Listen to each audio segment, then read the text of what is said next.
joining us. We have three lovely guests from the Hospitality House, and I'm actually going to let you guys introduce yourselves and tell us a little bit about what you do at the Hospitality House. Well, my name is Chatty Majoni, and I am the coordinator for the Circles of the High Country program. So I kind of organize and try to support our circle leaders and our allies as best as I can. Fantastic.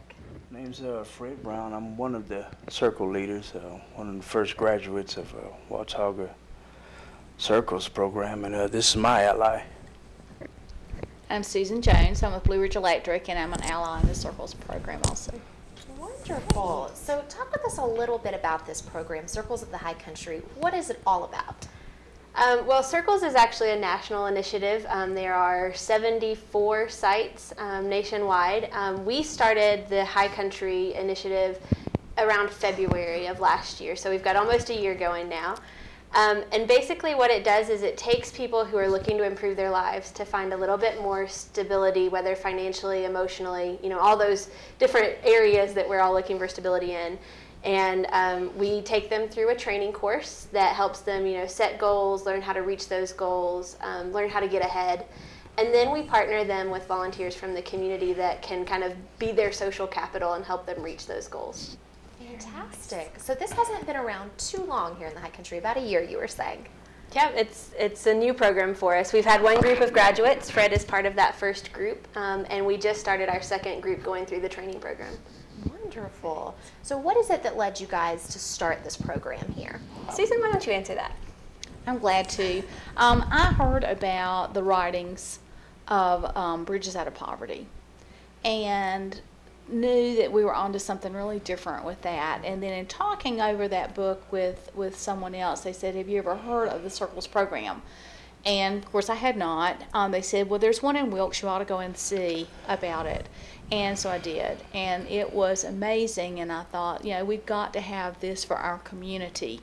It is such a successful program because it involves people in the community coming together to give support. And so Nancy Regal and I just said, okay, you know, here we go. Let's see this through.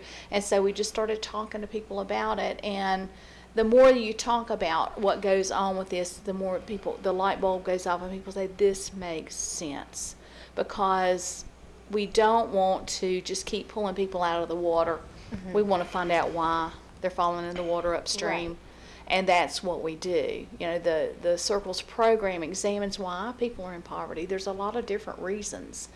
And so when you can figure out why the poverty, then you're part of the way to figuring out how to get out of poverty and stay out of poverty. That's what this program is about, and it lends that community support, which makes it so successful. Wonderful. Right. Now, what would you say are some of the biggest things that you guys have learned through this program over the past year? One is what I want. What I want is to be a responsible and productive member of society. I want to be able to pass it on to somebody else that needs the same help. Chatty and Miss Susan gave me the benefit of the doubt, you know what I'm saying, allowed me in class, you know, and I did the best that I could, you know, I learned what I could, you know, and now I'm executing. I'm executing that, and hopefully I'll be able to pass that on to somebody else, you know, and help them, you know, be responsible and productive. Fantastic. Now, as a graduate of this program, you've been through it. What can you tell us about the experience? Trying to understand and learn different classes of society. That was the hardest part for me, because I came in there negative. Mm-hmm. I didn't like the high class, I didn't like the middle class, and I definitely didn't like people in the lower class, you know, and I didn't know where I was. Right. You know, and learning that just because you're in a certain status in society, you know, you're not really a bad person. It's how you conduct yourself, you know, what you want out of life. Well, this sounds like a great program. Now, what are some of the specific things that you guys do in the program to kind of lead people through this process of discovering who they are? Well, they start with a 12 to 16 week training course, like I said. They use a curriculum called Getting Ahead in a Just Getting By World. And through that, they learn about kind of the aspects of poverty, whether it's the individual spectrum or the communal spectrum. And they learn about making plans and writing a new future story for themselves, kind of breaking out of the moment that they're in. And after that, they get paired with their allies, which is, you know, you get 2 or 3 each, depending on how many volunteers we have, so that they've got kind of a circle forming around them. That's where the whole concept of circles comes from.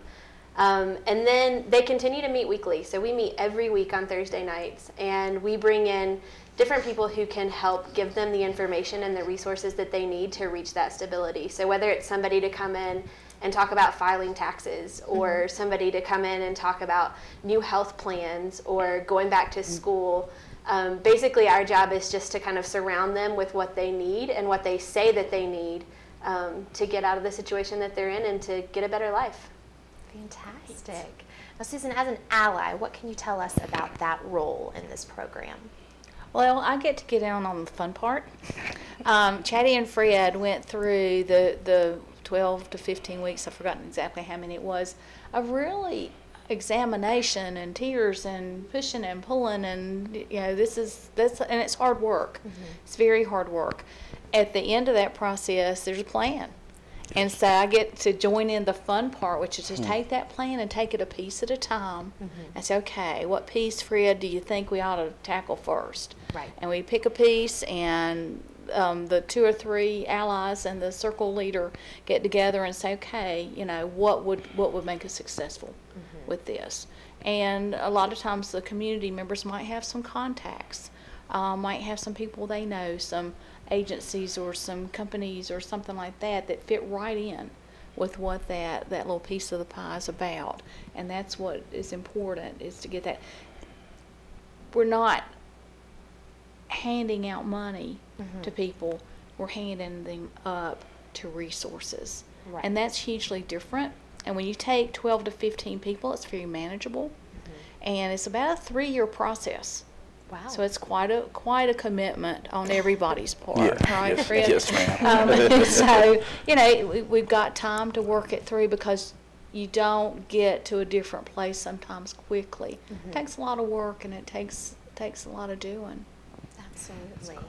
Now, if someone is interested in becoming an ally, are you guys accepting new allies? Definitely, all the time. Every time that we graduate a new training course, we have to have enough volunteers to match them with allies. So right now I've got 8 people that are going to be waiting for allies at the end of March, early April, which means that I have to have at least 16, preferably 24 people waiting in the wings to say, I want to take your plan and help you run with it. Right.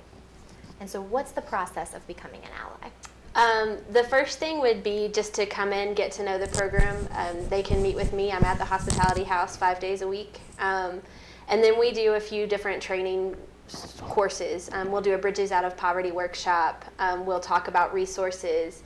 And we just kind of get them ready for what's going to happen, because it's not just the people that are trying to get a new life that need training. It's also the people that are going to walk beside them, because we're all very focused on our own lives and our own perspectives, and sometimes part of circles is just opening up and saying, let's look at a different perspective.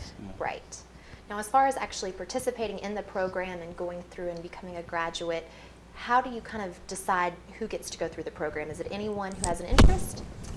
Right now we do direct referrals. We work with most of the social service agencies around the area, the health department, OASIS, the Children's Council, those kind of places, and they'll refer people to us. And then if they come in and I talk with them, and they'll do an interview, and if they're seriously interested and kind of motivated towards all the work that it's going to take, then we take them in and we'll put them through the program. Wonderful. Now, Fred, what can you say is the biggest thing that you've taken away from being a part of this? I'm very motivated, and I see how important it is for you to sometimes get outside of yourself and go help somebody else. Right. I don't care how long it takes. If I'm going to talk to somebody, I have to give them the right information, and it takes a lot of work to find that right information. And that's what I get out of it. Right information. If you get the right information and you're willing to get outside of yourself, and if you're motivated, you can do anything if you believe so. Absolutely. Well, it sounds like a fantastic program. Thank you guys so much for coming in to talk with us about it today. Thanks for having us. Thank you. Absolutely. And we will be back right after these messages with more of the Mountain Television Network.